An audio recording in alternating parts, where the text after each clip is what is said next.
Mendeak daramatzagu euskaldunok geure buruaz beste egiten. Eta alperrik eskatuko diegu besteei garen moduan onargaitzaten, guk geuk gutxiesten badugu geure burua. Hizkuntzak maite baditut ere, oso harreman urria izan dut betidanik katalanarekin. Gauza solteak bai, baina orokorrean ez nien zipitzik ere ulertzen. Baina prime time guztietan beste gairik ez dagoenetik, ez dut katalana ulertzea beste aukerarik izan. Orain gutxi ohartu nintzen, oharkabean, lehen zipitzik ulertzen ez nien haiek, orain niretzat ere hitz egiten dutela. Noski nik ez dut ezer egin, nik ez dut katalanez ikasi, beraiek erakutsi didate. Baina gu euskaldunok geure hizkuntzari harrika bizi gara.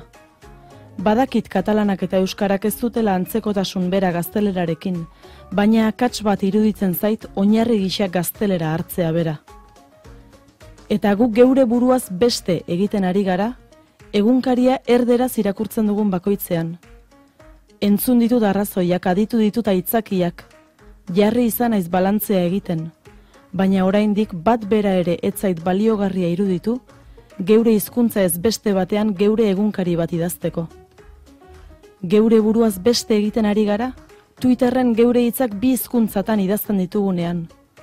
Horrela inoiz ez dugu euskarara ohituko erderazko joera duen ura.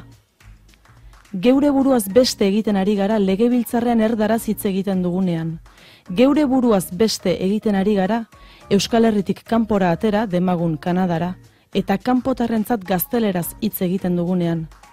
Ez gara ohartzen, euskaragatik izango ez balitz, ez garela besteen hain ezberdinak.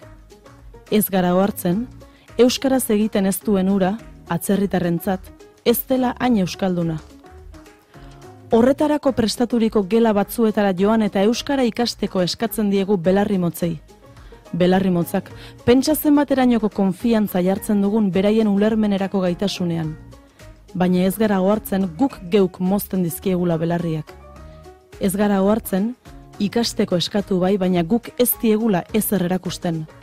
Edo agian bai, agian erakusten diegu zerbait, ez dutela euskara ikasteko inolako beharrik alegia.